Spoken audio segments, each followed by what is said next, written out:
The hall smelled of fresh flowers and quiet compromise. White roses lined the aisle in perfect symmetry, their petals soft, almost fragile, as if they too were unsure about what they were witnessing. Warm golden lights hung from the ceiling, casting a gentle glow over polished marble floors. Everything looked expensive. Everything looked carefully arranged. Nothing felt real. Claire stood near the side of the stage, fingers curled loosely around the edge of her plain bouquet. The fabric of her dress felt heavier than it should have, layered lace pressing against her shoulders like a reminder she couldn't shrug off. She watched guests greet one another with polite smiles, their laughter soft, controlled, practiced. No one looked at her for too long.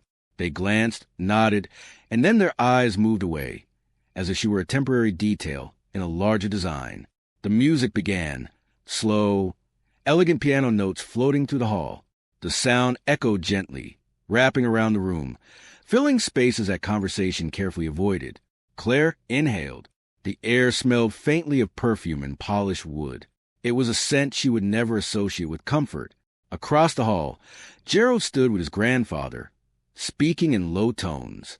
His posture was straight, composed, almost distant, even in his wedding suit.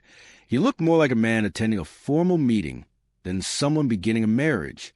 He didn't search for her in the crowd. He didn't look nervous. He simply waited. Claire told herself that was normal. This wasn't a love story. It was a solution. Somewhere in the back of her mind, another image overlapped with the present scene.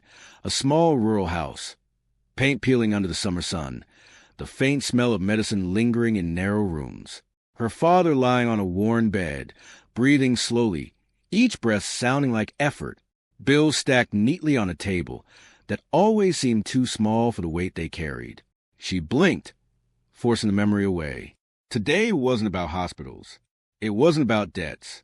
It was about survival dressed up as celebration. A guest walked past her and whispered, not quietly enough, "She's a girl from the countryside, right?" The other replied, "Yes, the one the chairman arranged." Claire pretended not to hear. She had learned long ago that silence could be a shield. If she stayed still enough, quiet enough, maybe the words would pass through her, without leaving marks. But they always left marks. The host called for everyone's attention. Chairs shifted. Glasses stopped clinking. The hall slowly settled into a formal hush. Claire stepped forward when her name was announced, each step measured, careful, as though the floor might crack if she moved too quickly. She didn't feel like a bride. She felt like an answer to a problem she didn't create. When she finally stood beside Gerald, he leaned slightly closer, just enough for only her to hear. "This marriage," he said calmly, "was my grandfather's decision." The music swelled again, louder this time. Claire kept her smile in place, but something inside her went very, very quiet. Gerald's words stayed in Claire's ears long after the vows were spoken. The officiant's voice blurred into a steady hum, like rain on a tin roof. The guests clapped at the right moments. Cameras flashed. Someone dabbed their eyes, whether from emotion or habit.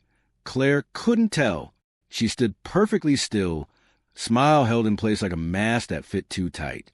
When Gerald slid the ring onto her finger, his touch was light, not cruel, not warm, just careful, like he was handling something that didn't belong to him. Claire remembered another kind of careful. Years ago, in her village, she used to hold her father's medicine bottle the same way. Two hands, gentle grip, afraid the glass might slip, afraid that if it broke, there would be no second chance. Her father had once been strong, the kind of man who lifted sacks of grain like they were nothing, the kind who came home smelling of soil and sun, laughing even when he was tired. Claire used to run to the gate when she heard his footsteps on the dirt path, her bare feet slapping the ground, her heart full without knowing why. Then the sickness began. At first it was small, coughs that lasted too long, hands that shook when he tried to pour tea. Then it grew teeth. Nights became quieter. The house became smaller. Her father's laugh faded into short breaths, like he was saving air for something important. And Claire became the one who watched. She watched her mother fold worries into silence. She watched neighbors bring advice that sounded like blame. She watched her grandfather's old friend visit once, sitting on the edge of a wooden chair, speaking softly about hospitals, specialists, costs. Costs. That word followed her like a shadow. Claire had always understood the balance in her family. Who mattered, who needed more attention, who could be asked to carry weight without breaking. She learned it the way children learn weather. Not by being told, but by standing in it.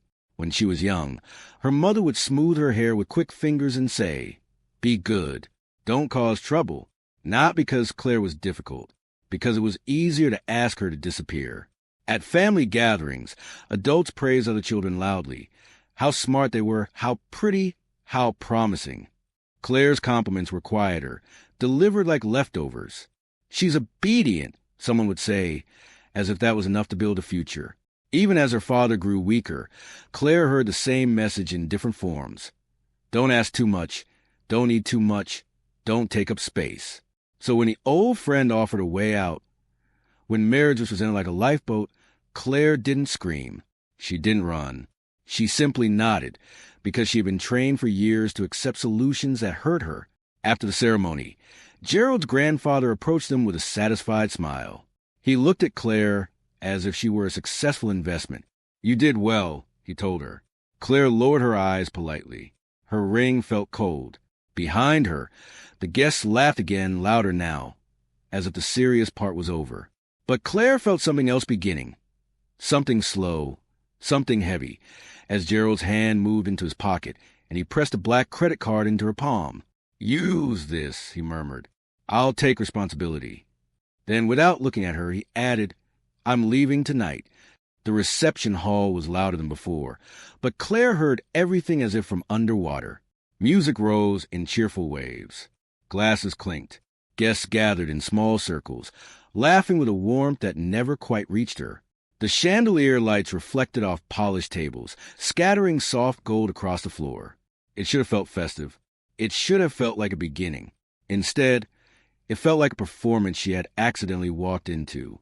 Claire moved quietly toward the far side of the hall, careful not to interrupt conversations that paused for a second too long when she passed. Her heels made almost no sound against the marble, yet she still felt as though every step announced her presence in a language she didn't understand. Near the entrance, a row of spare chairs had been placed against the wall. They were simple, undecorated. Unlike the elegant seats arranged near the stage, they looked temporary, like they existed only in case someone extra showed up. Claire chose the last chair and sat down. From there, the whole celebration became something she could observe rather than belong to. Waiters moved smoothly between tables, their trays balanced with effortless precision. The scent of roasted dishes and sweet desserts drifted through the air, rich and distant. Laughter rose and fell like rehearsed background music. On the stage, Gerald stood surrounded by well-dressed relatives and business partners. He shook hands, nodded politely, and accepted congratulations with calm efficiency. His posture never changed. His expression never slipped. He didn't look toward the entrance. He didn't look toward her. Claire clasped her hands in her lap, the bouquet resting beside her on the empty seat. Up close, the white roses already showed tiny bruises along their edges. Beautiful but delicate, temporary. A pair of women passed in front of her, their heels sharp against the floor. They slowed when they noticed her. "Oh!" One said softly, though not softly enough. "She's sitting here?" The other gave a small shrug. Maybe she prefers it. Some people aren't used to big events. Their perfume lingered after they walked away, sweet and suffocating. Claire kept her eyes on the stage, but her chest tightened. She had attended gatherings before, village weddings filled with loud music, messy decorations, and people who spoke directly, even when they were unkind. Those events had noise, chaos, and honesty. Here, everything was polished. Even the judgments were wrapped in politeness. Her gaze drifted to the main family table. Gerald's grandfather laughed heartily at something a guest said, his presence commanding, respected. People leaned toward him when they spoke, eager, careful. He belonged here. Gerald belonged here. Claire wondered, not for the first time, where exactly she belonged. A memory surfaced, herself as a child at a distant cousin's celebration, sitting on the edge of a plastic chair, while other children played games she was never invited into. She remembered how her mother had said, "Stay here. Don't wander. We don't want people to talk." Back then, she had obeyed. Now, years later, she realized she was doing the same thing again, sitting quietly at the edge, making sure she didn't stir the order of things. On the stage, someone called Gerald's name loudly. Applause followed. He lifted his glass in acknowledgement, smiling faintly. For a brief second, Claire thought he might glance toward the entrance, toward the place where his wife sat alone. He didn't. She lowered her gaze to the ring on her finger. Under the warm lights, it sparkled beautifully, expensively, impressively, and yet, in that moment, it felt less like jewelry and more like proof that she had been placed exactly where everyone expected her to be. The music shifted to something brighter, more energetic, but Claire felt none of it. From her seat near the entrance, she watched the celebration grow louder, fuller, as if the real wedding had only just begun now that the formalities were over. Guests moved freely, their laughter less restrained, their voices rising above the melody. Waiters replaced empty glasses with full ones. Photographers drifted between groups, capturing smiles that looked effortless and practiced. Claire remained where she was. She had always been good at staying where she was placed. After a while, footsteps approached, confident, measured, familiar in a way that made her shoulders tense before she even looked up. The faint rustle of silk accompanied them, followed by the soft clink of delicate jewelry. Her sister stopped directly in front of her. Up close, she looked flawless. Her dress shimmered under the lights, her makeup precise, her smile gentle enough to seem kind from a distance. To everyone else in the room, she would look like the perfect older sister checking on the bride. Claire knew better. "You're sitting all the way out here?" her sister asked lightly, tilting her head as if genuinely curious. "People might think you're uncomfortable." Claire stood slowly, smoothing the front of her dress. "I'm fine here." Her sister's smile stayed in place, but her eyes moved quickly, scanning Claire's simple jewelry, her modest makeup, the bouquet already losing its freshness. A small pause followed. Not long, just long enough to feel deliberate. "You know," she continued softly, "this kind of event can be overwhelming if you're not used to it." The words were gentle. The meaning was not. Claire lowered her gaze. The marble floor reflected the chandelier lights in broken fragments, like scattered pieces of something that once fit together. "I'm not overwhelmed," Claire replied quietly. Her sister's expression didn't change, but there was a subtle shift in her posture, a faint tightening at the corners of her lips. She stepped closer, lowering her voice so the nearby guests would hear only a murmur. "You don't have to pretend with me," she said. "We both know why you're here." Claire's fingers tightened around the bouquet stems. A small thorn pressed against her skin, sharp but manageable. "This marriage," her sister went on, still smiling for anyone who might glance their way, "solved a lot of problems for our family. You should be grateful. Opportunities like this don't come to everyone." Grateful. The word echoed in Claire's mind, heavy and familiar. She had heard it before, in different tones, in different situations. Be grateful for what you're given. Be grateful you were chosen. Be grateful you were useful. Claire finally looked up. For a brief second, their eyes met without any masks. "I know why I'm here," Claire said softly. Her sister studied her face, searching, perhaps, for tears or anger or something that would confirm her expectations. But Claire's expression remained calm, almost distant. That seemed to unsettle her more than any protest could have. "Well," her sister said after a moment, voice returning to its pleasant tone, "just make sure you don't embarrass anyone tonight." She turned before Claire could answer, her dress catching the light as she walked back toward the center of the hall, toward the laughter, the music, the world that always welcomed her easily. Claire remained near the entrance, the thorn still pressing lightly against her palm. She didn't pull her hand away. She simply let the small sting remind her that she was still here, still standing, even if no one expected her to be. The thorn stayed in Claire's palm long after her sister walked away. She didn't remove it immediately. The small, steady sting felt grounding, like a quiet confirmation that she was not imagining anything, that the polished smiles, the careful words, the invisible distance, all of it was real. Around her, the reception reached its liveliest moment. Music rose, faster now, almost celebratory. Guests gathered near the stage as a toast began. Glasses lifted. Applause followed. Laughter overlapped with clinking crystal and soft orchestral notes that filled the high ceiling. Claire finally loosened her grip and slid the thorn out gently, a thin red that surfaced on her skin. She wiped it with the edge of a napkin, calm, precise, as if she had practiced this kind of quiet care her entire life. In a way, she had. She moved her gaze across the hall again.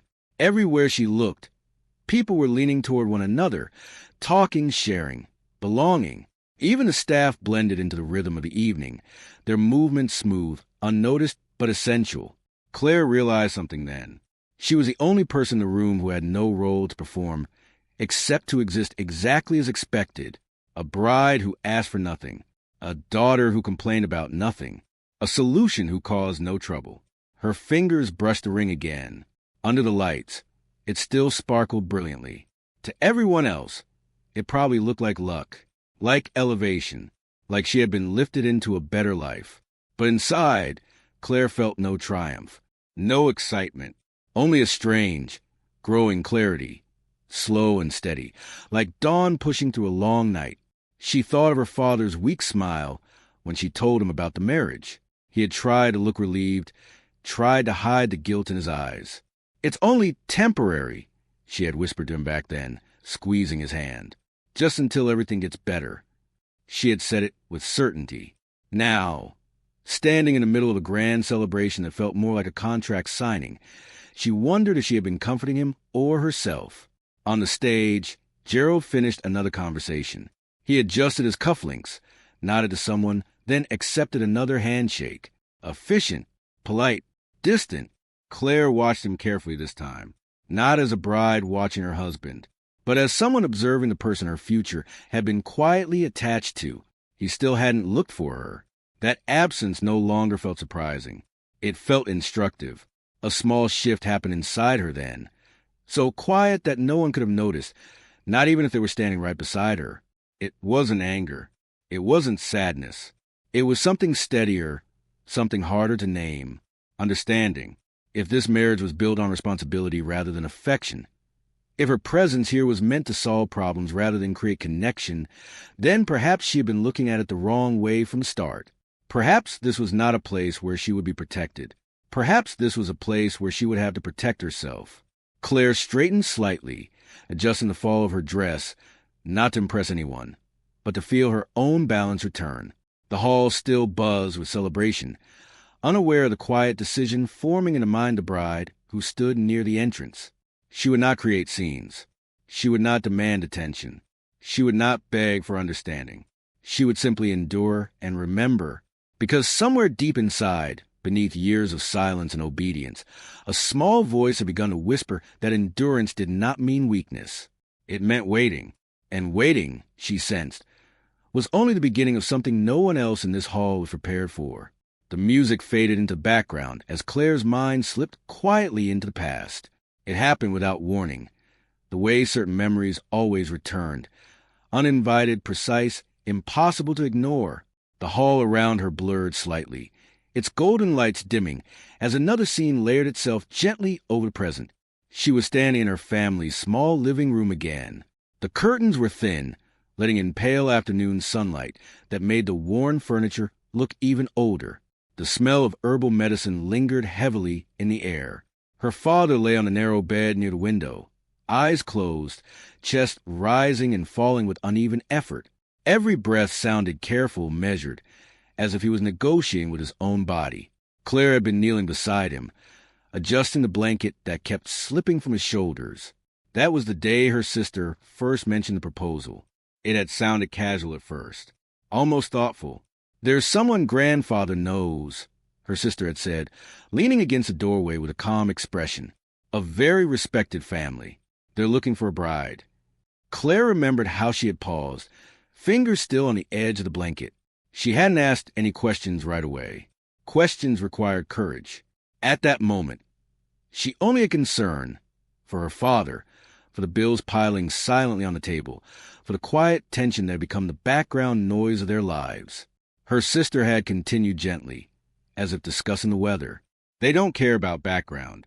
They just want someone simple, someone obedient, someone who won't cause trouble.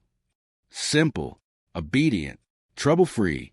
Each word had been delivered softly, kindly even, but together they formed something heavier than any direct insult. Claire remembered nodding slowly, not because she fully understood, but because she sensed the direction the conversation was pushing her toward. Her sister had stepped closer then, lowering her voice. "This could help Father," she said. "Medical bills won't be a problem anymore." The words had landed exactly where they were meant to. Claire had looked at her father's pale face, at the medicine bottles lined up like silent witnesses, and felt the quiet walls around her choices closing in. No one had forced her. No one had demanded an answer, but the path had been drawn so clearly that refusing it would have felt like selfishness. She had whispered only one question. "Do they know about our situation?" Her sister's smile had been quick, reassuring.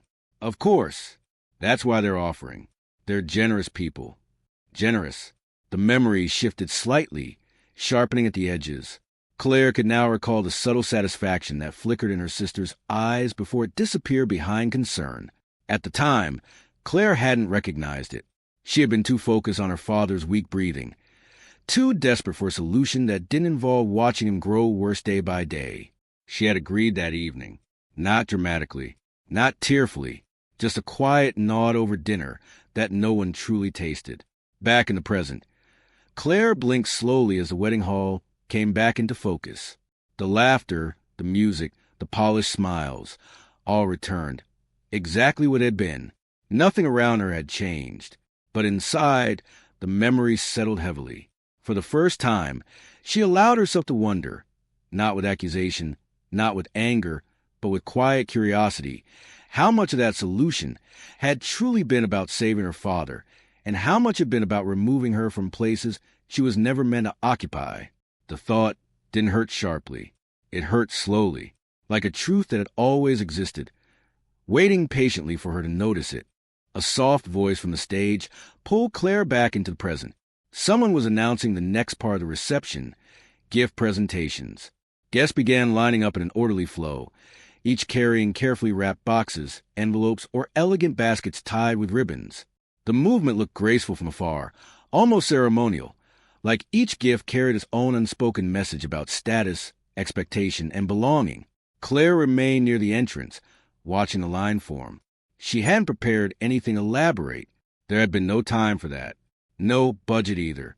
The bouquet she held had been provided by the wedding planners, not chosen by her. Even the dress she wore had been selected by someone else, fitted to her measurements like a costume for a role she was expected to play perfectly. Still, she reached into the small cloth bag resting on the chair beside her. Inside was a neatly wrapped box. The paper was simple, plain cream, slightly textured, tied with a thin gold thread she had saved from an old package years ago. It looked modest compared to the luxurious gifts being placed on the long, decorated table near the stage. But inside that box was something far heavier than its appearance suggested. Claire stood and walked forward when the line thinned, her steps steady despite the way conversations softened slightly as she approached. She could feel eyes on her again, curious, polite, quietly measuring. When she reached the table, she placed her gift gently among the others. For a brief moment, she hesitated. The box contained her father's old pocket watch. It no longer worked perfectly. The glass had a faint crack near the edge, and the ticking sound sometimes slowed unpredictably. But it had been his most valued possession, the one thing he kept even when everything else had been sold or set aside for hospital expenses. He had pressed it into her hand the night before the wedding. "Take this," he had said, his voice weak but firm. "So you always remember, time changes things." Slowly but surely, Claire hadn't wanted to take it. It felt like removing something essential from him, but he had insisted, closing her fingers around it, as if sealing a promise neither of them fully understood yet. Now, standing in the glow of the reception lights, she realized the symbolism wasn't accidental. Time changes things. Maybe not loudly, maybe not dramatically, but eventually undeniably. She stepped back from the table, blending into the guests again, though she never truly blended. On stage, Gerald's grandfather nodded approvingly as each gift was acknowledged. His gaze paused briefly on the modest cream-wrapped box, curiosity flickering across his face before he moved on. Claire wondered if he would open it tonight, or tomorrow, or months later, when its quiet meaning might finally reach him. Behind her, music resumed, softer now, almost reflective. The hall seemed calmer, as if the celebration had reached its emotional peak and was slowly settling into a more relaxed rhythm. Claire returned to her seat near the entrance. Her hands were empty now. For the first time that evening, she felt lighter and strangely exposed, as if she had placed not just a gift on that table, but a small piece of her truth, not explained, not announced, just planted quietly, waiting for the right moment to be understood. She didn't know when that moment would come, but she felt deep inside that it would. The evening began to thin out slowly, like a tide pulling away from the shore. Guests started leaving in small groups, their laughter softer now, their conversations quieter, touched with the gentle fatigue that follows long celebrations. Chairs scraped lightly against the marble floor. Waiters cleared empty glasses and folded and used napkins with practiced efficiency. The chandelier light still glowed warmly, but the energy of the hall had shifted, from grand and performative to calm and reflective. Claire remained seated near the entrance, watching the changes unfold. It felt strangely familiar. Endings had always come quietly in her life, not with dramatic announcements or visible breaks, but with small signs, voices lowering, footsteps fading, rooms becoming emptier without anyone directly saying goodbye.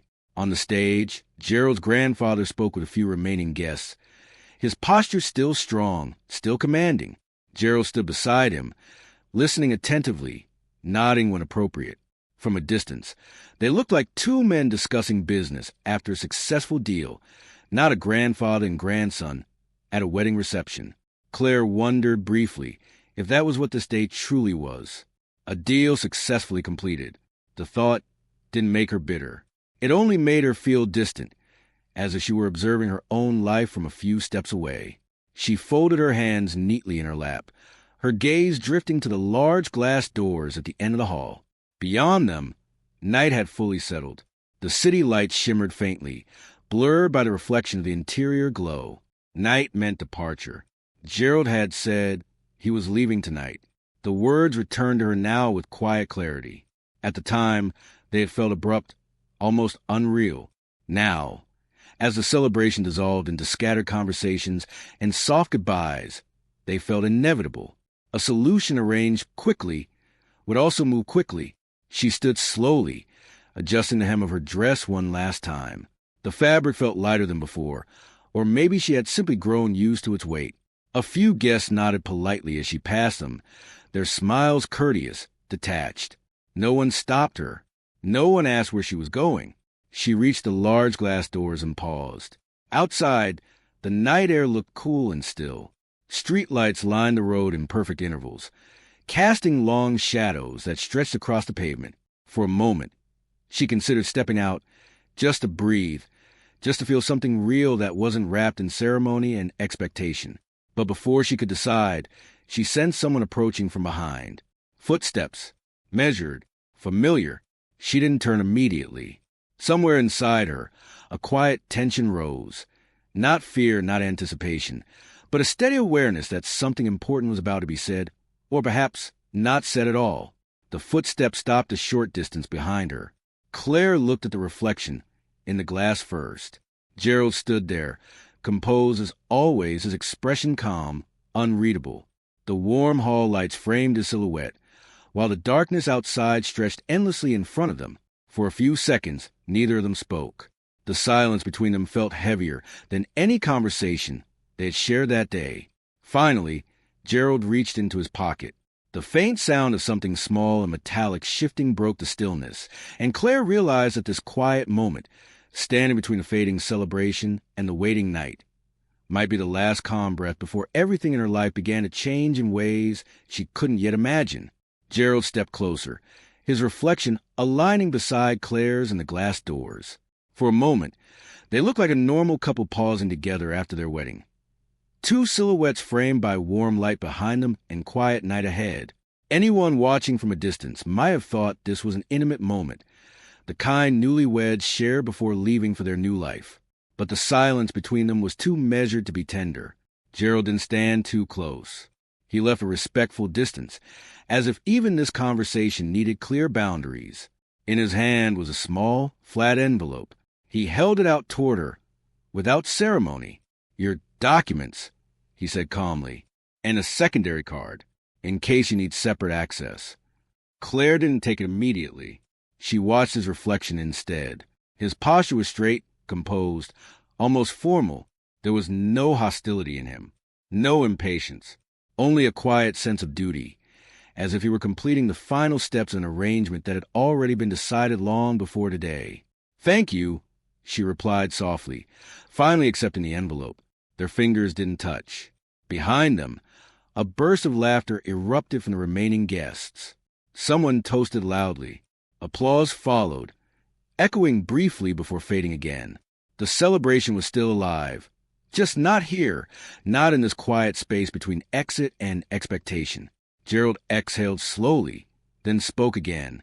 "My flight is at midnight," he said. "The driver will take you to the house. Grandfather has arranged everything. You won't need to worry about living expenses." The words were clear, efficient, reassuring in a practical way. But Claire noticed what wasn't included. No question about her feelings. No mention of when he would return. No promise beyond responsibility. She nodded once, steady. "I understand." Her voice didn't tremble. That seemed to surprise him slightly. For the first time that evening, Gerald looked at her directly rather than through reflections or formal gestures. His gaze was sharp, observant, as if reassessing something he had already concluded about her. "You don't have to stay if it becomes uncomfortable," he added after a pause. "The arrangement was meant to help your family, not to trap you." The word trap lingered between them. Claire lowered her eyes briefly, thinking of the small rural house, of medicine bills stacked neatly, of her father's tired smile when she promised everything would be fine. Leaving had never truly been an option, not then and not now. "I made the choice," she said quietly, "so I'll see it through." Gerald studied her for another second, then gave a small nod, as if accepting a contract clause spoken aloud. "Then I'll trust your judgment," he replied. Another silence followed, shorter this time, but heavier. Around them, staff began clearing the final decorations. A waiter passed by carrying a tray of untouched champagne glasses, their bubbles slowly fading, just like the excitement of the evening. Claire realized that this was it.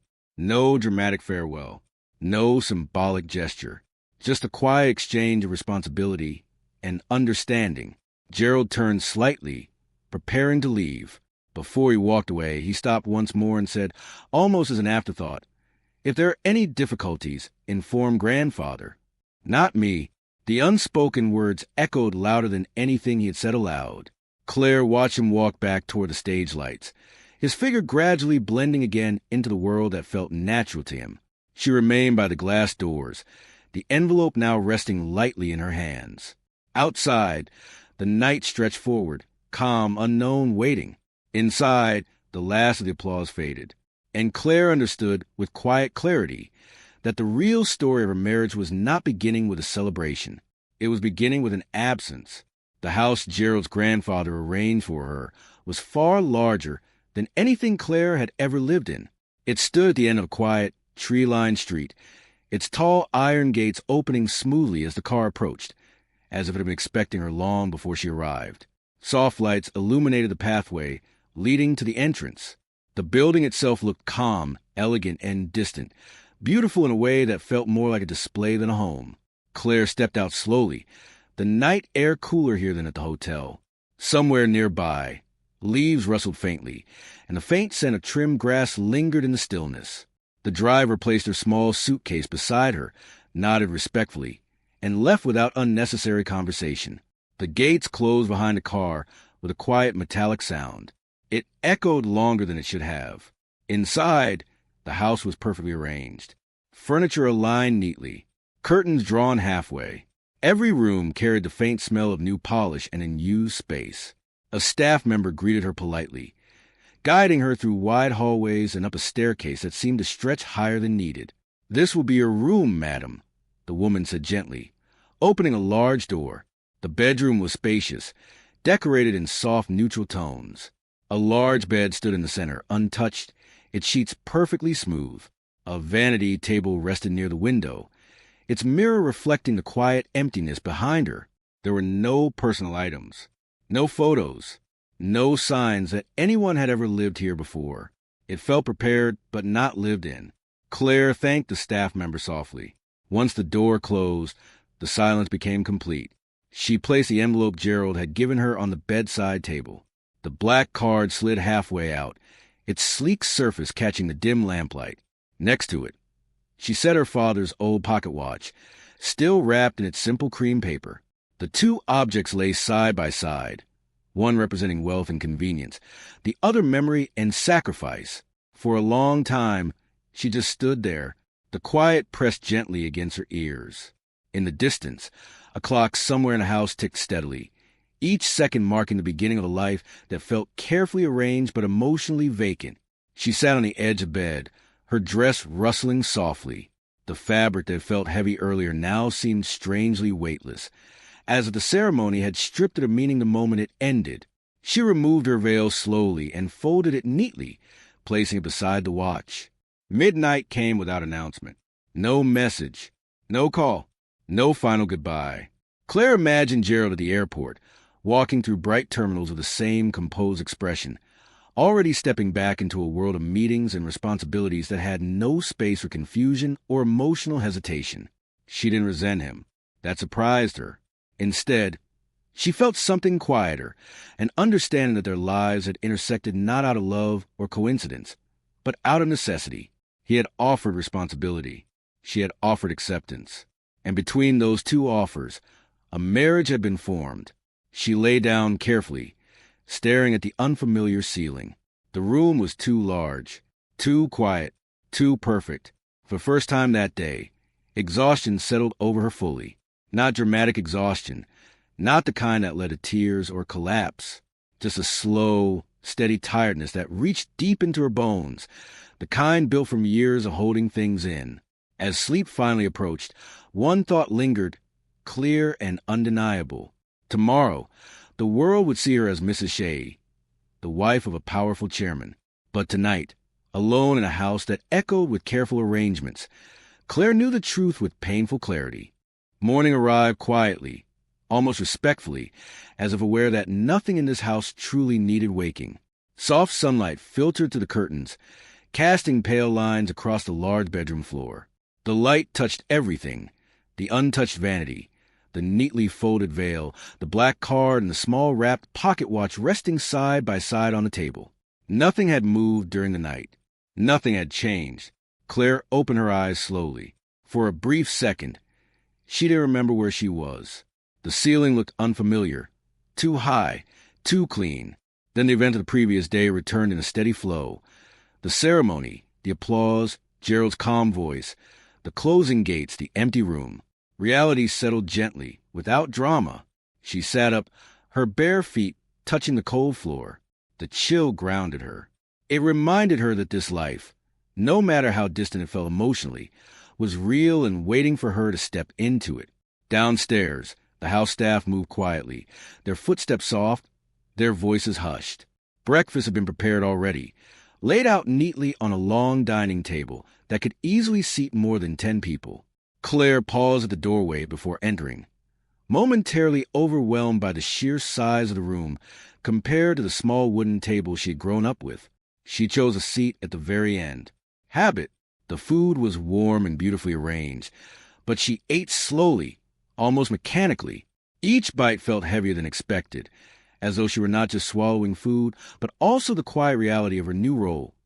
Wife of a man who was already miles away, daughter of a family that had solved one problem while silently creating another. After breakfast, she returned upstairs and changed into a simple dress she had packed herself. It felt more natural against her skin, less ceremonial, more like her own choice. She tied her hair back neatly, then picked up the pocket watch and held it for a moment before placing it safely in the drawer. Time changes things.